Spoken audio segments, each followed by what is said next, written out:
South India shopping మాల్లో block buster ఆషాఢం number 1 kilo sale.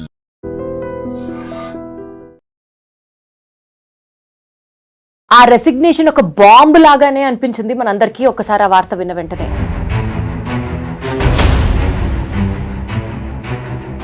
ఇంకొన్నాళ్లలో retire అయిపోయే personality మరెవరో కాదు, మన వైస్ ప్రెసిడెంట్ జగదీప్ ధంకర్ గారు. అసలు ఒక్కటి చెప్పండి సార్, ఆయన రెసిగ్నేషన్ వెనకాల ఉన్న కారణాలు మీరైతే ఎట్లా చూస్తారు? కొంతమంది అంటారు ఆయన హెల్త్ బాగాలేదు అంటారు. ఓకే, కరెక్ట్, ఆయన కార్డియాక్ ఇష్యూ ఉంది, మన బైపాస్ జరిగిన మంచి హెల్త్ ఇస్ నాట్ గ్రేట్. కానీ ఆ రోజు పొద్దున రాజ్యసభకు వచ్చి ప్రిసైడ్ చేసి సాయంత్రం రాజీనామా చేయడం ఏంటి?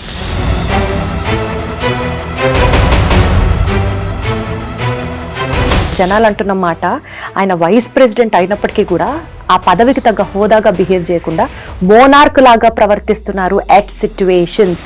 లుక్, మీరు చేసిన తప్పులు ఒక తప్పు కాదు. ఇంగ్లీష్లో ఒక వర్డ్ ఉంది, లూజ్ క్యానన్ అంటారు. ఏదో చెప్తూనే ఉంటారు.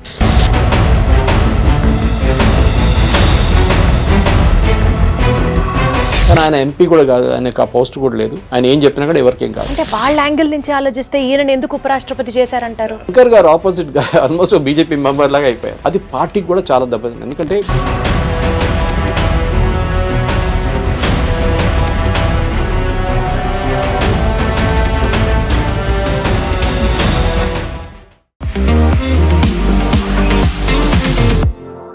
ఆ రెసిగ్నేషన్ ఒక బాంబు లాగానే అనిపించింది మనందరికీ ఒకసారి ఆ వార్త విన్న వెంటనే.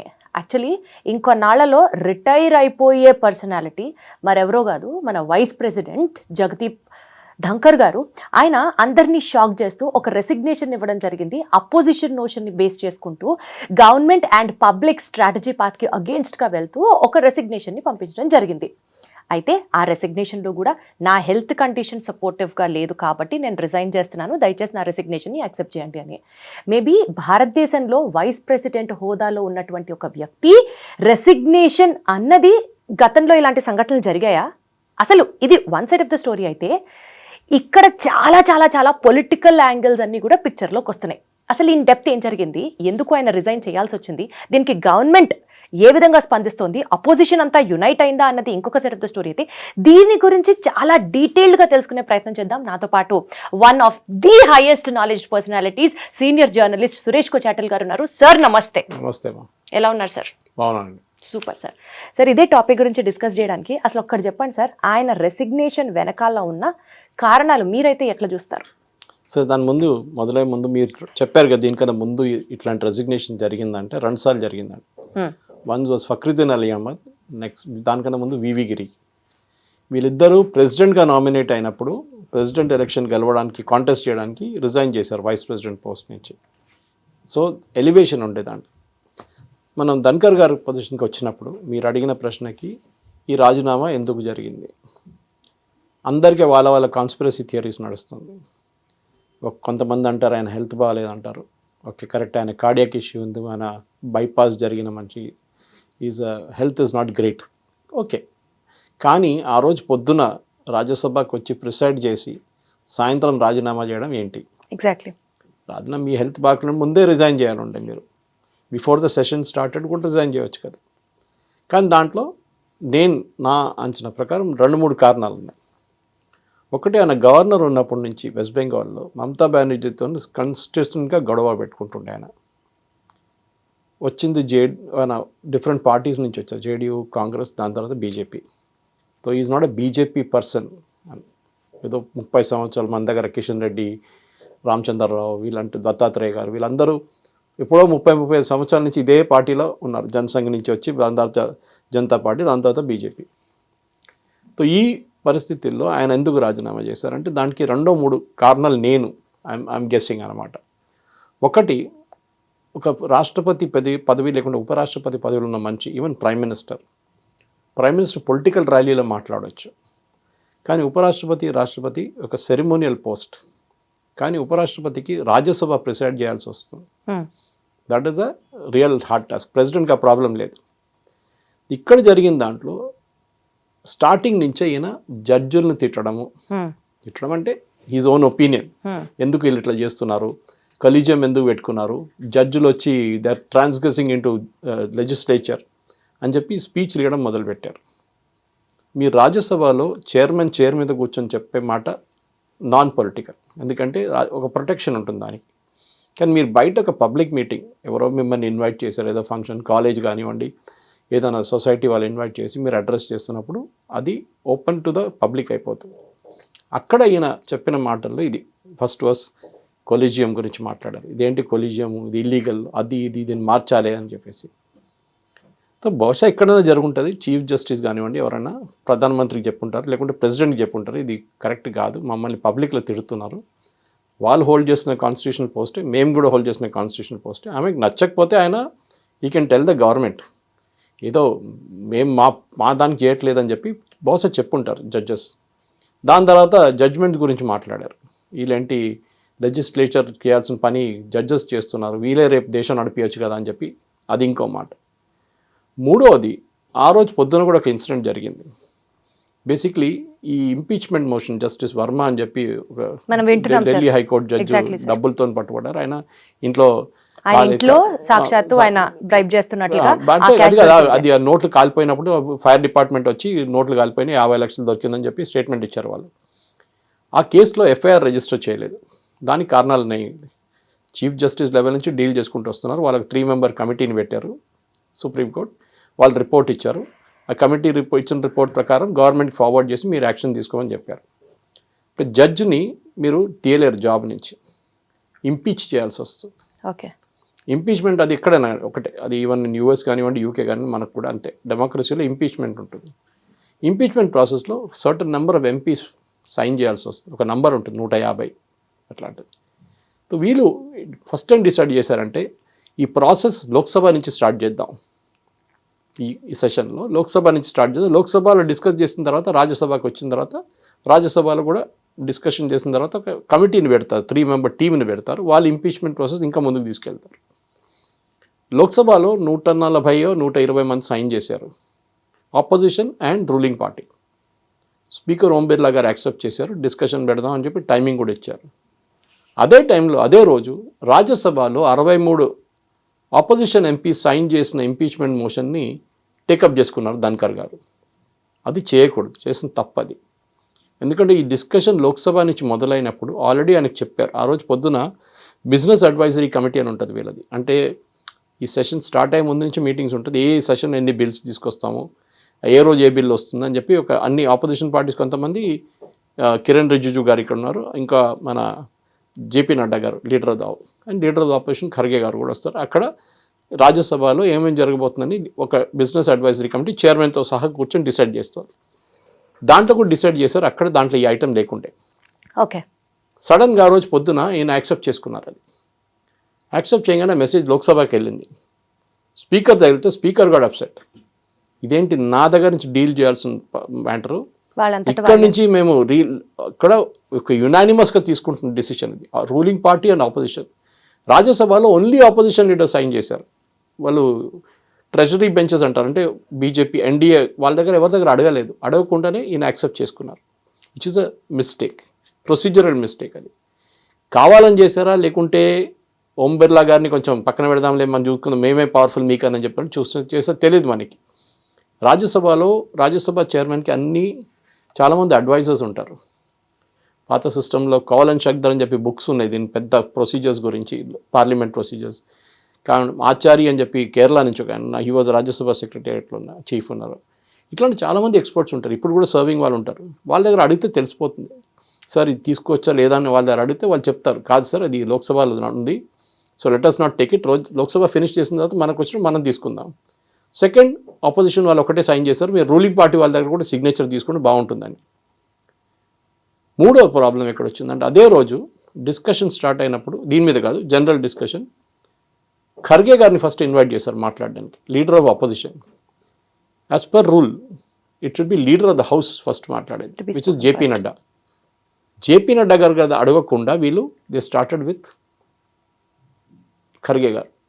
ఖర్గే గారు చాలా ఆరోపణలు చేశారు, పెద్ద గొడవ అయింది. దాని తర్వాత నడ్డా గారు రిప్లై చేయలేకపోయారు. అప్పుడు దాకా హౌస్ అడ్జర్న్ చేయాల్సి వచ్చింది. చెప్పారు, ఏదో చిన్న మాటలు చెప్పారు, కానీ ఆపర్చునిటీ పోయింది. సో అక్కడ నడ్డా గారు కూడా కోపపడ్డారు అంటున్నారు.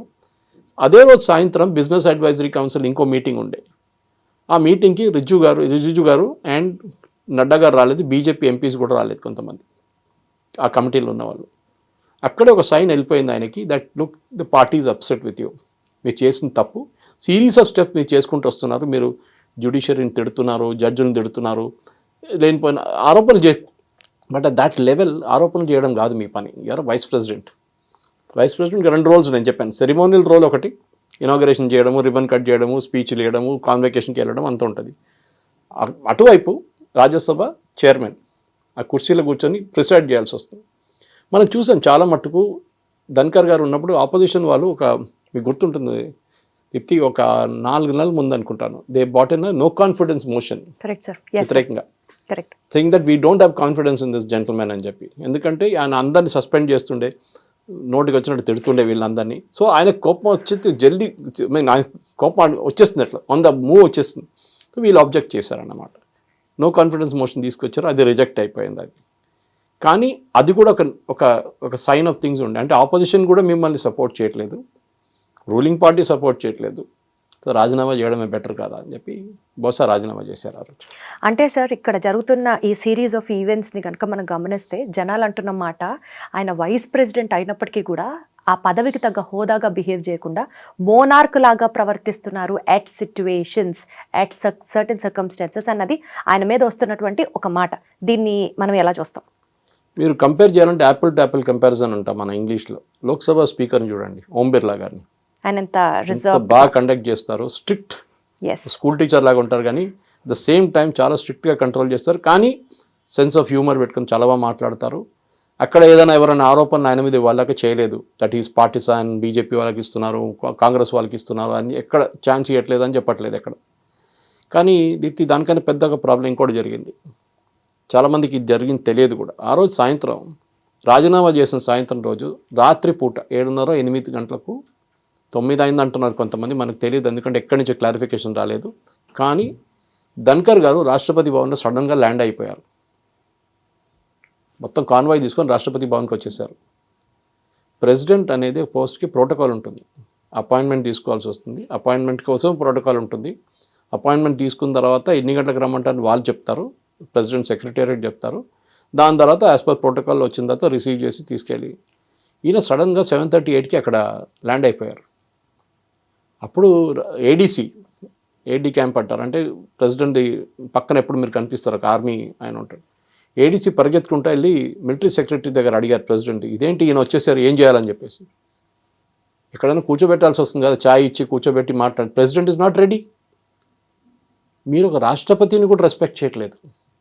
మీ రాజీనామా చేయాలంటే మీరు whatever he thinks is right for him, that's it. You cannot do that to a president of India.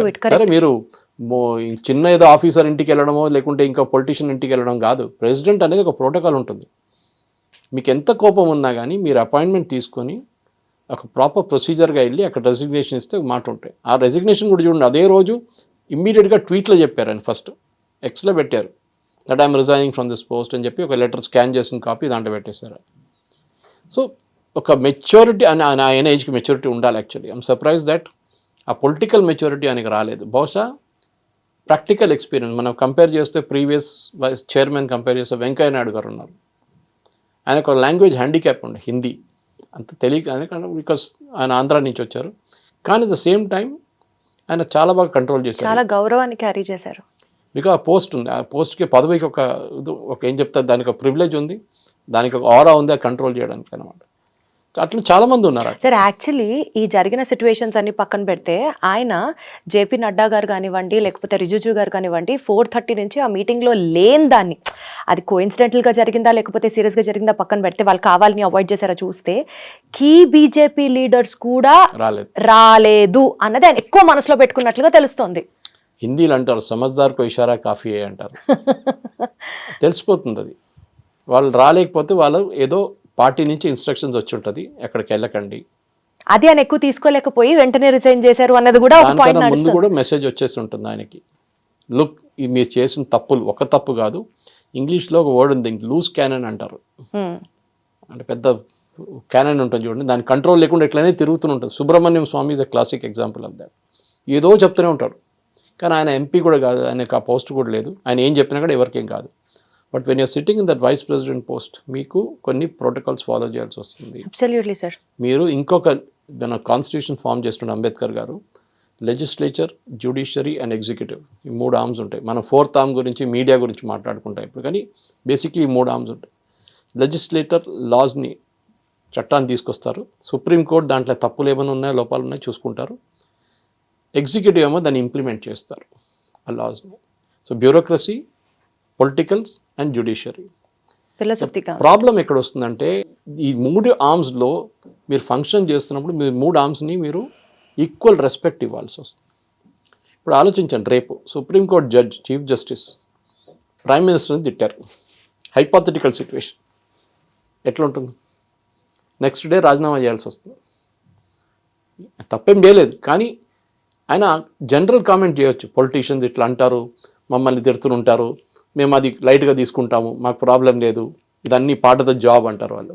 That is different. కానీ ప్రైమ్ మినిస్టర్ మోదీ వ్యతిరేకంగా ఒక మాట చెప్పడమో లేకుంటే అలిగేషన్ చేయడం అనేది unacceptable. So this collegium system మీకు నచ్చకపోవచ్చు. Even Modi doesn't like it, I don't like it, nobody likes it.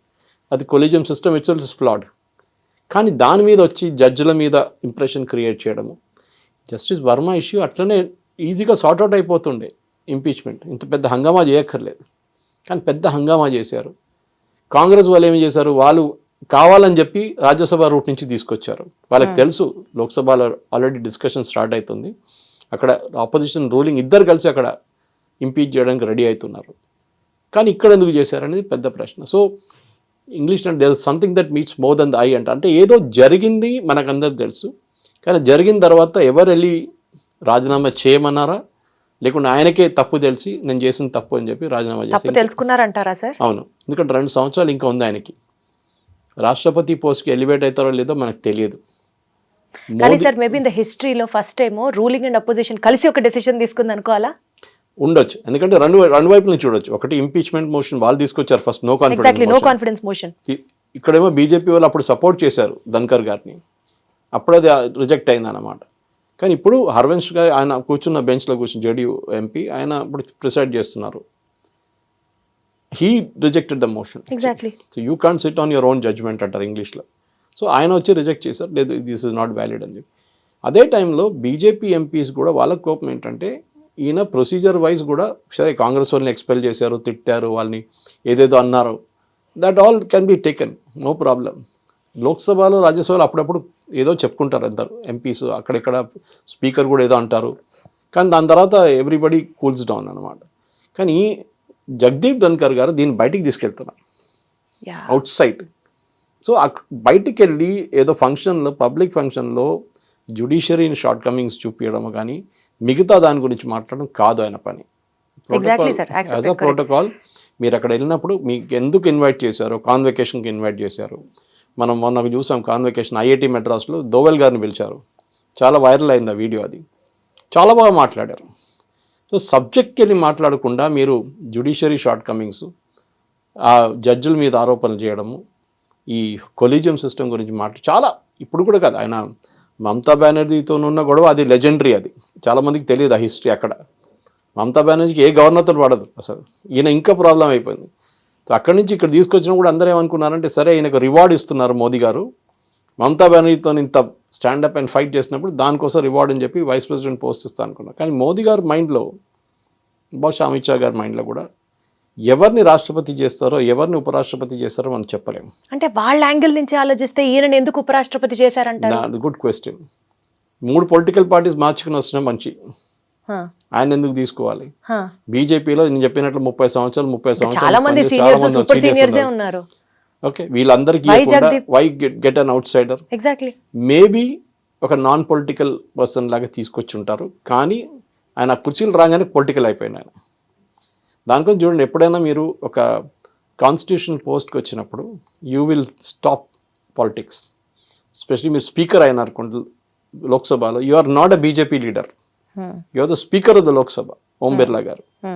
Election టైంలో వెళ్ళి ఎలక్షన్ గెలుచుకుంటూ వస్తారు, కానీ అది is different. But at the point in times మీ స్పీకర్ చైర్లో కూర్చున్నప్పుడు ఆ ఉన్న పోస్ట్కి మీకు non political, you are not with any political party, Dhankhar గారు ఆపోజిట్గా ఆల్మోస్ట్ బీజేపీ మెంబర్ లాగా అయిపోయారు. అది పార్టీకి కూడా చాలా దెబ్బతింది. ఎందుకంటే ఇమేజ్ ఒకటి ఉంటుంది. మీరు ఎంత కొట్లాడినా కానీ రాహుల్ గాంధీతోని కానీ ఖర్గే గారితో కానీ మిగతా ఎవరితోనే కానీ at the end of the day ఒక రెస్పెక్ట్ మెయింటైన్ చేసుకుంటారు అందరు అక్కడిక్కడ. ఏదో లోక్సభలో చెప్పారు, రాజ్యసభలో చెప్పారు అయిపోతుంది. కానీ హీఈస్ క్యారింగ్, ధన్కర్ గారు is carrying this problem out side the office. అది పెద్ద బహుశా నేను ధన్కర్ ముందు చెప్పినట్టు మీకు అడ్వైజ్ ఇవ్వాల్సి ఉండే ఎవరైనా, సార్ ఇది ఇట్లా కాదు, ఇట్లా చేయకూడదని. కానీ ఈయన పాసిబ్లీ ఈ వాజ్ అరెగెంట్, నువ్వెవడరా చెప్పడానికి నన్ను అని చెప్పి చెప్పుంటారు. బహుశా 2-3 సార్లు వార్నింగ్ వెళ్ళి ఉంటుంది ప్రైమ్ మినిస్టర్ ఆఫీస్ నుంచి, లేక ప్రైమ్ మినిస్టర్ డైరెక్ట్ మాట్లాడుంటారు, సార్ ఇట్లా చేయకూడదు మీరు, ఎందుకంటే ప్రైమ్ మినిస్టర్ కన్నా పైన ఉన్న మనిషి, so you cannot directly call him. డైరెక్ట్గా జేపీ నడ్డా గారి statements you can not disrespect the chair అని ఆయన అనడం, అది రికార్డ్స్లో ఉండడం, ఒక పార్లమెంటరీ డెకోరంని వైలేట్ చేస్తున్నట్లుగా బిహేవ్ చేస్తున్నారు అని ఓపెన్గా ఆయన అనడం తీసుకోలేకపోయారు అని కూడా ఒక స్టేట్మెంట్ వినిపిస్తుంది. If you have to talk about from Jagdeep గారి వర్షన్ నుంచి మాట్లాడితే, ఇలా రికార్డ్స్లో ఉండేటువంటి ఇలాంటి డెరగేటివ్ స్టేట్మెంట్స్ చేయడం అనేది personally it hurted him so much. Correct. See derogatory అనేది ఇప్పుడు ఒక బ్రాడ్ డెఫినేషన్ అయిపోయిందండి. పార్లమెంటరీ, అన్పార్లమెంటరీ అంటారు. మీరు ఈ మాట వినుంటారు చాలా మటుకు. అన్పార్లమెంటరీ వర్డ్స్ యూజ్ చేస్తారు. నార్మల్ కాన్వర్జేషన్ అంటారు, అన్పార్లమెంటరీ వర్డ్స్ యూజ్ చేశారు. అంటే ఏంటది, ఎవరన్నా తిట్టడమా, ఏదైనా బ్యాడ్ లాంగ్వేజ్ యూజ్ చేయడమా, అది డెఫినేషన్ సపరేట్ ఉంటుంది. కానీ జగదీప్ ధన్కర్ గారి ప్రాబ్లం ఎక్కడ వచ్చిందంటే, ఆయన మర్చిపోయిండు that he was a politician. He should just forgotten that part. సరే మీరు రిటైర్ అయిన తర్వాత మీరు ఏమైనా చేసుకోవచ్చు, పుస్తకాలు రాయవచ్చు, ఏమైనా ఇప్పుడు కూడా రాయొచ్చు. బహుశా ఏం జరిగిందనేది 2 సంవత్సరాల తర్వాత రాస్తే అది పెద్ద ఇష్యూ అవుతుంది. మళ్ళీ యూజువలీ రాయరు, usually they will not write. వాళ్ళ మెమోరీస్ రాస్తారు కానీ ఇట్లాంటి కాంట్రవర్సీస్ రాయరు. సార్ అసలు ఒక్క మాట చెప్పండి సార్, ఇర్రెస్పెక్టివ్ ఆఫ్ జగదీప్ గారు కానివ్వండి, నడ్డా గారు కానివ్వండి, పక్కన పెడితే executive interference in the constitutional post ఎంతవరకు కరెక్ట్ సార్ అది? ఎందుకంటే ఇప్పుడు దీని మీద ప్రొటెస్టే ఆయన చేసి ఇవాళ రెసిగ్నేషన్ ఇచ్చారు. సో ఎంతవరకు ఆ ఇంటర్ఫియరెన్స్ని మనం కరెక్ట్గా చూడాలి? Or is our constitution designed so we have to accept the interference of all the 4 pillars? See 4 pillars of మన కంట్రీలో కాన్ఫ్లిక్ట్ ఎక్కడ వస్తుందంటే, జ్యుడిషియరీకి లెజిస్లేచర్కి కాన్ఫ్లిక్ట్ ఎక్కువ వస్తుంది. ఎగ్జిక్యూటివ్ ఎక్కువ ప్రాబ్లం లేదు, బ్యూరోక్రసీ వాళ్ళు. Basically supreme court job, supreme court అని తీసుకుంటా, I don't take the high courts right now, is to interpret the constitution. Interpret, not interfere.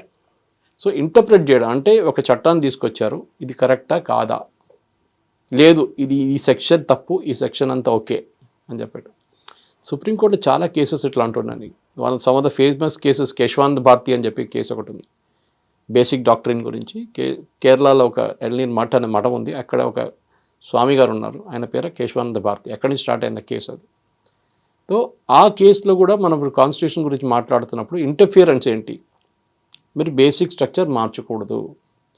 Indira Gandhi ఏం చేశారు, ఎమర్జెన్సీ టైంలో పక్కన 3 జడ్జెస్, సీనియర్ మోస్ట్ జడ్జెస్ని పక్కన పెట్టి ఆమె ఫేవరెట్ జడ్జిని చీఫ్ జస్టిస్గా చేశారు. ఆ టైంలో కొలిజియం లేదు. ఇందిరాగాంధీ రాజీనామా చేయాలా? ఎస్, కరెక్ట్, బికాస్ ఈ వైలేటెడ్. కానీ ఆ నార్మ్ లేదు, ఎక్కడ రాసి పెట్టలేదు that senior most judge will become the chief justice అని. ద ప్రాబ్లమ్ ఈజ్ ఈ రాజ్యసభ ఎలక్షన్ ప్రెసిడెన్షియల్ ఎలక్షన్ కాకుండా it is decided with in the parliament. Already process start అయిపోయింది. నిన్ననే రాజీనామా చేశారు, నెక్స్ట్ డే నోటిఫికేషన్ వచ్చేస్తుంది. సో ఇది రాజా సింగ్ రిజైన్ చేయడం కాదు, ఇది నేను రాజీనామా చేస్తున్నాను బీజేపీ నుంచి అని చెప్పేసి వెళ్ళిపోయాడు. ఇవాళ చెప్తున్నారు రాజా సింగ్ గారు, knowing him very well, that personally I know him, ఆయన చాలా మంచిది. ఆయన ఏమంటున్నారు, ఇప్పుడు నేను మళ్ళీ పార్టీ లీడర్స్ అని మాట్లాడతాను.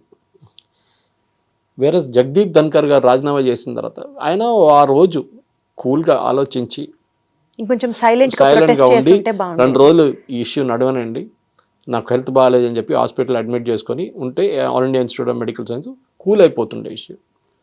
కానీ అది ఎప్పుడు నేను కూడా ఈ తప్పు జీవితంలో చాలాసార్లు చేశాను. మీరు చేయకూడదు, యూఆర్ యంగ్స్టర్స్.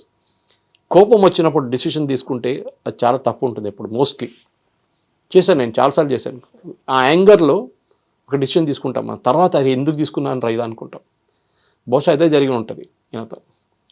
మన కోపంలో ఉన్నప్పుడు మనం కూల్ డౌన్, మంచి లాంగ్ వాక్కి వెళ్ళిపోవాలి. కూల్ డౌన్ అయిన తర్వాత మళ్ళీ ఆలోచించాలి నేను ఏం చేయాలి ఇప్పుడు అని చెప్పేసి. బహుశా ఆ రోజు అమిత్ షా గారితో ఆర్ స్పర్ ఆఫ్ ద మూమెంట్లో అమిత్ షా గారితో మోదీ గారితో కూర్చొని మాట్లాడితే ఇష్యూ సార్ట్అవుట్ అయిపోతుండే. సరే జరిగింది, తప్పులు జరగకుండా ఎవరికి, వీఆర్ ఆల్ హ్యూమన్ బీయింగ్, లేకుండా మన దేవుళ్ళు అయిపోతుండే. ఇప్పుడు అందరు తప్పు చేస్తారు. ఆ తప్పు చేసింది కరెక్ట్ చేయాల్సి వస్తుంది. కానీ కొంతమందికి ఇన్హెరెంట్ హ్యూమన్ నేచర్లో ఉంటుంది.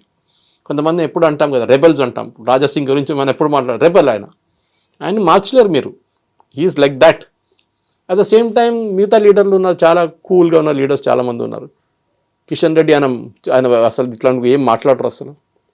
సో మన మనిషికి మాట్లాడుతుంటే మీ ఆఫీస్లోనే స్టూడియోలోనే మీకు డిఫరెంట్ టైప్ ఆఫ్ క్యారెక్టర్స్ కనిపిస్తారు. Correct sir, correct. So political లైఫ్లో వచ్చినప్పుడు that to such a very senior పోస్ట్కి వచ్చినప్పుడు ఆ emotional maturity and more importantly me health గురించి కూడా చూసుకుంటూ మీరు మెయింటైన్ చేయాల్సి వస్తుంది. సార్ ఇప్పుడు జగదీప్ గారికి పొలిటికల్ రిస్క్లు ఏమైనా ఉన్నాయా సార్?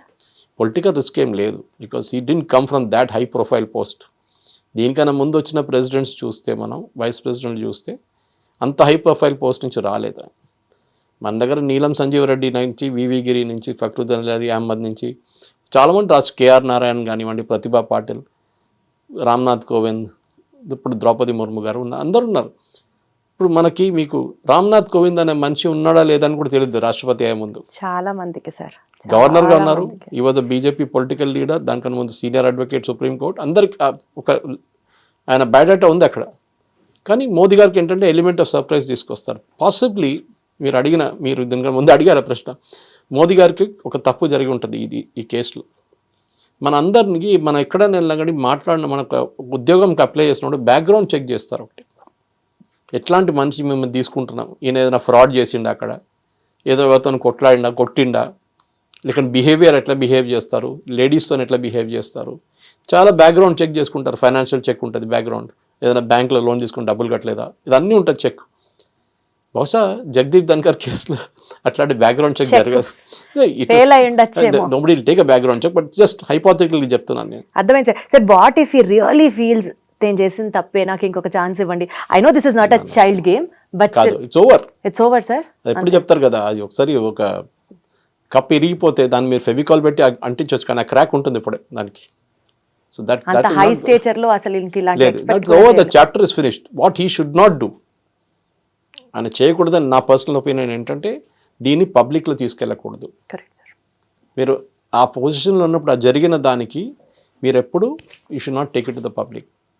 మీరు మీ మెమోరీస్ రాయవచ్చు, మీ లైఫ్ స్టోరీ రాయొచ్చు, కానీ you can make a passing mention Singh I resigned because of certain issues, అంతే. బికాస్ ఆఫ్ సర్టన్ ఇష్యూస్ అంటే మళ్ళీ it is the same issue, health issue అంటారు, అంతే. సో ఏదైనా డిఫరెన్స్ ఆఫ్ ఒపీనియన్ తర్వాత చెప్తే కూడా ప్రాబ్లం లేదు. I had a difference opinion, I resign, simple. నేను అక్కడ ఉండి పబ్లిక్లో రోడ్డు మీద కొట్టుకుంటారు చూడండి, అట్లా కొట్టుకోలేదు కదా నేను. ఆనెస్ట్లీ రిజైన్ అని. కానీ కొన్ని ప్రాబ్లమ్స్ వచ్చినాయి దాని తర్వాత. చెప్పాను కదా, especially when event to Rashtrapati Bhavan, you should have taken that appointment. అది ఒక protocol violation. So those kind of things ఆ లెవెల్లో మనం చెప్పక్కర్లేదు వాళ్ళకి, హీ నోస్. ఎందుకంటే వాళ్ళకి ఆ లెవెల్లో ఉన్న సపోర్ట్ మనం అసలు ఇమాజిన్ కూడా చేయలేము. మనం అంతమంది సెక్రటరియల్ స్టాఫ్ ఉంటారు, లీగల్ అడ్వైజర్స్ ఉంటారు, చాలామంది ఉంటారు. మీద రాజీనామా చేయమన్నారా, చేశారా, లేకుంటే థర్డ్ పార్టీ నుంచి ఏదైనా వచ్చిన ఇన్ఫ్లుయెన్స్ ఉందా అని అంటుంది బహుశా. సార్ ఫైనలీ టోటల్ ఎపిసోడ్లో టేక్ అవే పాయింట్ ఏంటి సార్? ఓన్లీ జగదీప్ గారి విషయం వైపు నుంచి ఉందా? He shouldn't have behaved like that, he shouldn't have reacted like that, he shouldn't have interfered like that, he shouldn't have spoken like that, అన్ని take away points ఆయన వైపు నుంచే ఉన్నాయా sir? What is the final take away version of he will have his side of the story also. Absolutely, అదే అడుగుతున్నాను. ఎందుకంటే అది ఎప్పుడు చెప్పరు ఎవరు, మెచ్యూర్ ఉన్న పొలిటీషియన్స్ ఎప్పుడు చెప్పరు ఏం జరిగింది అనేది. అప్పుడు మనం చూసాం చాలా రాష్ట్రపతులకి కాంట్రవర్సీ చాలా ఉండే. ఫక్రుద్దీన్ అలీ అహ్మద్ ఎమర్జెన్సీ సైన్ చేసినప్పుడు చాలా ప్రాబ్లమ్స్ ఉండే. దాని తర్వాత వచ్చిన కొన్ని ప్రెసిడెంట్స్కి నీలం సంజీవ్ రెడ్డి గారికి ఇష్యూస్ ఉండే ఆయన టైంలో. ప్రతిభా పాటిల్కి ఏమో సోనియా గాంధీ చాలా క్లోజ్ అని చెప్పి అప్పుడు కిచెన్ క్యాబినెట్ అని చెప్పి వాళ్ళకి జోక్ చేసుకున్నారు వీళ్ళందరూ. అందరు ప్రెసిడెంట్స్కి ఒక్కొక్క ఇష్యూ ఉంది. ఎందుకంటే మన దగ్గర స్టార్ట్ చేసిందే చాలా టాల్ పీపుల్, రాజేంద్ర ప్రసాద్ లాంటి లెజెండ్స్, జాకిర్ హుసేన్, అట్లాంటి మనుషులు దేవర్ అవర్ ప్రెసిడెంట్స్. సో ఆ పోస్ట్ నుంచి బహుశా నాకు అనిపిస్తుంది, ఐ మే బీ రాంగ్, మనం డైల్యూట్ చేసుకున్నామేమో ఆ పోస్ట్ని. ఆ లెవెల్లో మనుషులు ఇప్పుడు లేరు. The God don't make them anymore అంటారు ఇంగ్లీష్లో. డాక్టర్ రాజేంద్ర ప్రసాద్ లాంటి మనుషులు ఇప్పుడు భగవంతుడు పోస్ట్ క్యారీ చేసే హుందాతనాన్ని పోషించే అందరు లేదు, అట్లాంటి మనుషులు ఇప్పుడు లేరు. So we have to compromise. ఇప్పుడు ఎట్లయిపోతుందంటే ఒక ఆర్గనైజేషన్లో మీకు సూపర్ టాలెంట్ అని అమితాబ్ బచ్చన్ తీసుకొచ్చి ప్రోగ్రామ్ చేస్తుంటే అమితాబ్ బచ్చన్ గారు లేరు, దొరకరు, ఈ signed up for something else. అప్పుడు ఏం చేస్తారు, మీరు కాంప్రమైజ్ చేస్తారు. నెక్స్ట్ లెవెల్ ఎవరు దొరుకుతారు వాని తీసుకొస్తారు. సో ఆ కాంప్రమైజ్లోనే బహుశా మనకి మోదీ గారికి జరిగిన తప్పు ఉండొచ్చు, that he selected somebody who didn't come up to his level of expectations అనమాట. అది జరిగిన తప్పు. Thank you so much sir. ఏదన్నా ఒక సమాచారాన్ని క్లుప్తంగా విడమర్చి అర్థమయ్యేటట్టు దానికి ఒక హిస్టారిక్ మెన్షన్ చేసుకుంటూ దానికి ఒక నాలెడ్జ్ పిల్ని యాడ్ చేస్తూ మీ తర్వాత ఎవరన్నా అనిపించడానికి this is another example. Thank you so much. Thank you very much. More power to you. నిజంగా ప్రస్తుతం ఉన్నటువంటి సమాజం దేనికి ప్రయారిటీ ఇస్తుంది? ఆర్థిక సంబంధాల చుట్టూ మాత్రమే తిరుగుతోంది. మళ్ళీ ఎన్నికలంగానే చాలా విరక్తి కలుగుతాను. మంచి అనిపిస్తుంది కదా, లేడీస్ కూడా ఛాలెంజింగ్ జాబ్స్ చేసినప్పుడు చాలా బాగుంటది. ట్రాఫిక్ అసిస్టెంట్స్ గా నియమించిన ట్రాన్స్జెండర్స్ అందరితో సాల్యూట్ చేయించుకుంటున్నారు. ఫుడ్ డెలివరీ ఇవ్వటానికి వెళ్ళినటువంటి డెలివరీ బాయ్ అనిల్ పై కళ్ళ ముందు పెళ్ళండి